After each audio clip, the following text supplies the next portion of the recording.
আসসালামু আলাইকুম। সংবাদে আপনাদের সবাইকে স্বাগত জানাচ্ছি। আমি ফিরোজ তোহা। শুরুতেই সংবাদ শিরোনাম। পুরোদমে ইরান, ইসরায়েল এবং ফিলিস্তিন যুদ্ধ চলছে, আর এই মুহূর্তে আমাদের হাতে এসছে যুদ্ধের ভয়ঙ্কর কিছু গুরুত্বপূর্ণ আপডেট সংবাদ। শুরুতেই জানাবো, পূর্ণাঙ্গ চুক্তির আলোচনা চায় হামাস। ইসরায়েলের ৪৫ দিনের প্রস্তাব প্রত্যাখ্যান। হামাস আনুষ্ঠানিকভাবে ইসরায়েলের সর্বশেষ যুদ্ধবিরতি ৪৫ দিনের প্রস্তাব প্রত্যাখ্যান করেছে। সংগঠনটি জানিয়েছে তারা অবিলম্বে একটি পূর্ণ বন্দিমুক্তি চুক্তির জন্য আলোচনার জন্য প্রস্তুত, যার মাধ্যমে সব জিম্মিকে মুক্তি দিয়ে যুদ্ধের অবসান এবং ফিলিস্তিনি বন্দীদের মুক্তি নিশ্চিত করা হবে। এরপর জানাব, ইসরায়েলে বাংকার বিধ্বংসী বোমা পাঠালো যুক্তরাষ্ট্র। ইসরায়েলকে বাংকার বিধ্বংসী বোমা দিয়েছে যুক্তরাষ্ট্র। আজ আনাদোলো এজেন্সি রিপোর্টে এই তথ্য বলা হয়েছে। ইসরায়েলের সরকারি সম্প্রচার মাধ্যম বলেছে যে গত ২৪ ঘণ্টায় ইসরায়েলি বিমান ঘাঁটির কাছে তেল আবিবে বাংকার বিধ্বংসী বোমা বোঝাই ৯টি মার্কিন সামরিক বিমান অবতরণ করেছে। ইরানের সঙ্গে যদি যুক্তরাষ্ট্রের পারমাণবিক কর্মসূচি নিয়ে আলোচনার মাধ্যমে সমঝোতা না হয়, তাহলে যুক্তরাষ্ট্র এবং ইসরায়েল মিলে ইরানের পারমাণবিক কর্মসূচিতে হামলা চালাবে। কোনোভাবেই ইরানকে পারমাণবিক বোমা তৈরি করতে দেবে না। এদিকে গাজায় হামলা নিয়ে এরদোগানের বিবৃতিতে যা আছে। গাজায় ইসরায়েলের বর্বর হামলায় আবারও মুখ খুলেছেন তুরস্কের প্রেসিডেন্ট রিসেপ তাইয়েপ এরদোয়ান। এক বিবৃতিতে হামলার নিন্দা প্রকাশ করেছেন তিনি। খবর আনাদোলো এজেন্সির।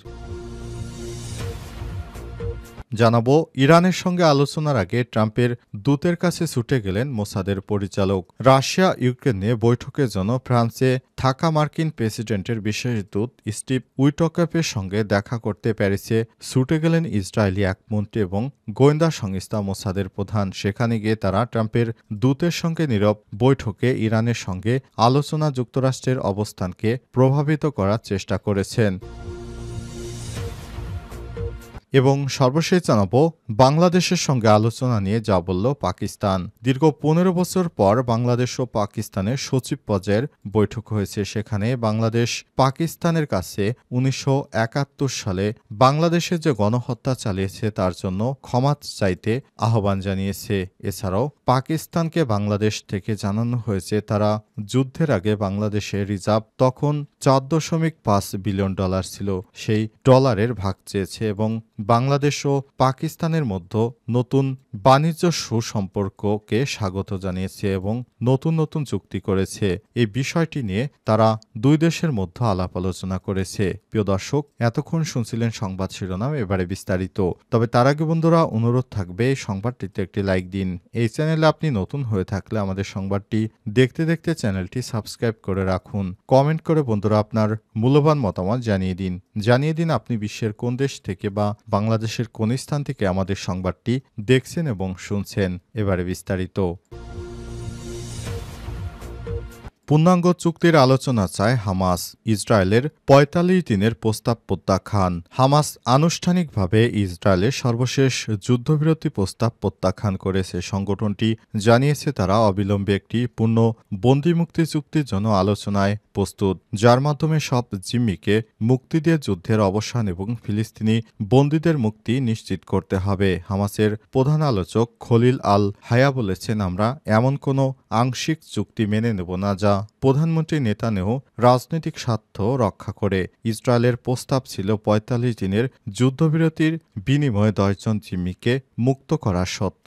ইসরায়েলের তথ্য মতে এখন ৫৯ জন জিম্মি বন্দী রয়েছে, যাদের মধ্যে ২৪ জন জীবিত বলে ধারণা করা হচ্ছে। অন্যদিকে গাজায় ইসরায়েলি বিমান হামলায় আরও অন্তত ৩৭ জন নিহত হয়েছে। অধিকাংশই ছিল ঘরছাড়া সাধারণ মানুষ, যারা তাঁবুতে বসবাস করছিলেন। আল মাওয়াশি এলাকায় হামলার সময় তীব্র বিস্ফোরণে তাঁবুতে আগুন লেগে যায়, শিশুসহ অনেকের মৃত্যু ঘটে। ইসরায়েলি সেনাবাহিনী জানিয়েছে গত ২ দিনে ১০০টির বেশি সন্ত্রাসী লক্ষ্যবস্তু ধ্বংস হয়েছে। তবে হামলার ঘটনায় তারা এখনও আনুষ্ঠানিকভাবে কোনো মন্তব্য করেনি। গাজায় মানবিক সহায়তা পুরোপুরি ভেঙে পড়ার মুখে ১২টি বড় আন্তর্জাতিক সাহায্য সংস্থা সংস্থার প্রধানরা সতর্ক করে দিয়েছেন যে গাজার মানবিক সহায়তা ব্যবস্থা এখন সম্পূর্ণরূপে ধ্বংসের পথে।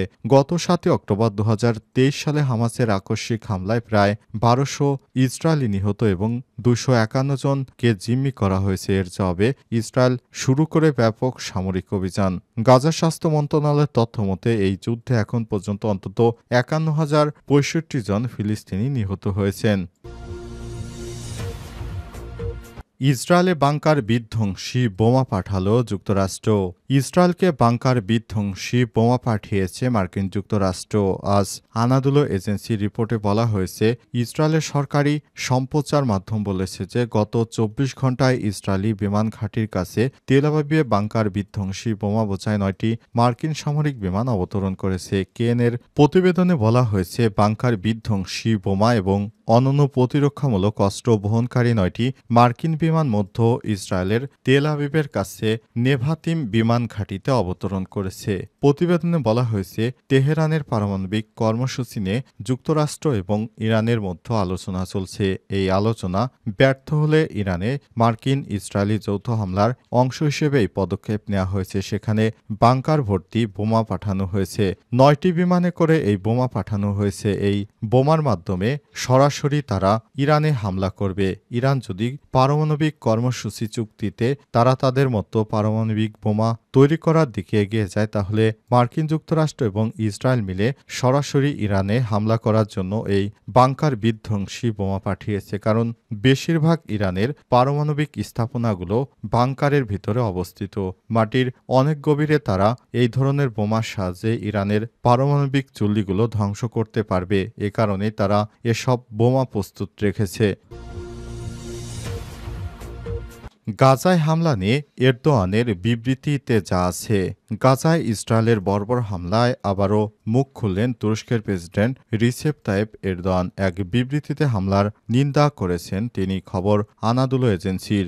বিবৃতিতে তিনি আরও বলেছেন, ফিলিস্তিনের গাজার গণহত্যার নিন্দনীয়, এমন অবস্থা আন্তর্জাতিক সম্প্রদায়ের চুপ থাকা আরও বেশি নিন্দনীয়। এরদোয়ান আরও বলেছেন, ইসরায়েলের সরকার পাগল হয়ে গেছে, ফিলিস্তিনে অবিরত গণহত্যা চালাচ্ছে, তারা অসংখ্য নারী এবং শিশুকে হত্যা করা হচ্ছে। ফিলিস্তিনের প্রতি সংহতি জানিয়ে তিনি আরও বলেছেন, এই হামলার প্রতিবাদ কেবল ধর্মীয় বিষয় নয়, কেবল মুসলমানদের বিষয় না, এটা একটি মানবিক ব্যাপার। সারা বিশ্বের ব্যাপারে এই হামলার ব্যাপারটি রাজনীতির ঊর্ধ্বে মানবিকতার বিষয়। এদিকে হামাসকে নতুন করে যুদ্ধবিরতির প্রস্তাব দিয়েছে ইসরায়েলেতে। ৪৫টি যুদ্ধবিরতির বিনিময়ে ১০টি ইসরায়েলি জিম্মিকে মুক্তি করার প্রস্তাব দিয়েছে দেশটি। তবে হামাস স্থায়ী যুদ্ধবিরতি চায়, তাই এই প্রস্তাব প্রত্যাখ্যান করেছে তারা। সংগঠনটি বলেছে তারা গাজা যুদ্ধের অবসান ও ফিলিস্তিনি বন্দীদের বিনিময়ে অবশিষ্ট সব জিম্মিকেই মুক্ত করে দেবে। এ লক্ষ্যে একটি সমঝোতা নিয়ে অবিলম্বে আলোচনা করতেও তারা প্রস্তুত।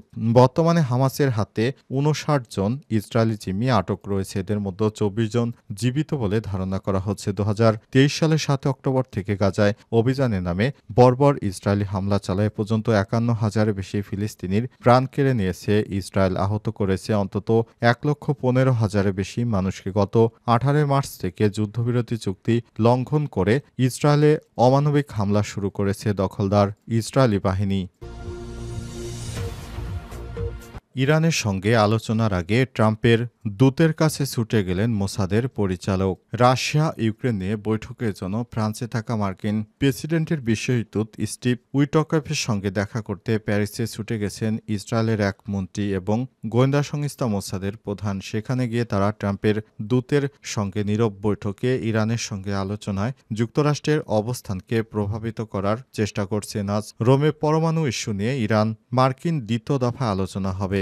বৈঠকের সঙ্গে পরিচিত ৩টি ইসরায়েলি সূত্র অ্যাক্সিওসকে জানিয়েছে, বৈঠকের আগে যুক্তরাষ্ট্র অবস্থানকে প্রভাবিত করার চেষ্টার জন্য ইসরায়েলের কৌশলগত বিষয় মন্ত্রী রন ডামা এবং গোয়েন্দা সংস্থা মোসাদের পরিচালক ডেভিড বার্নিয়া প্যারিসে গিয়ে ইউটকফের সঙ্গে অল্প সময়ের এই বৈঠক করেছেন। অ্যাক্সিওসের প্রতিবেদন অনুসারে ইসরায়েলি প্রধানমন্ত্রী বেঞ্জামিন নেতানিয়াহু উদ্বেগ প্রকাশ করেছেন যে আমেরিকা ইরানের সঙ্গে এমন একটি চুক্তিতে পৌঁছাবে যা ২০২৫ সালে ওবামা প্রশাসনে সই করা চুক্তির মতো হবে যে চুক্তি থেকে ট্রাম্প নিজেই এর আগে সরে গিয়েছিলেন। ইসরায়েলি প্রধানমন্ত্রীর কার্যালয় এবং ওই টক অফের একজন মুখপাত্র এ বিষয়ে মন্তব্য করতে অস্বীকৃতি জানিয়েছে। এদিকে রাশিয়া ইউক্রেন নিয়ে প্যারিসের বৈঠকগুলোতে ওই টক অফ জোর দিয়ে বলেছেন ইরানের ব্যাপারে ট্রাম্প প্রশাসনের লক্ষ্য হল কূটনৈতিক উপায়ে পারমাণবিক সংকট সমাধান করা এবং নিশ্চিত করা যে ইরান আর ইউরেনিয়াম সমৃদ্ধ করবে না।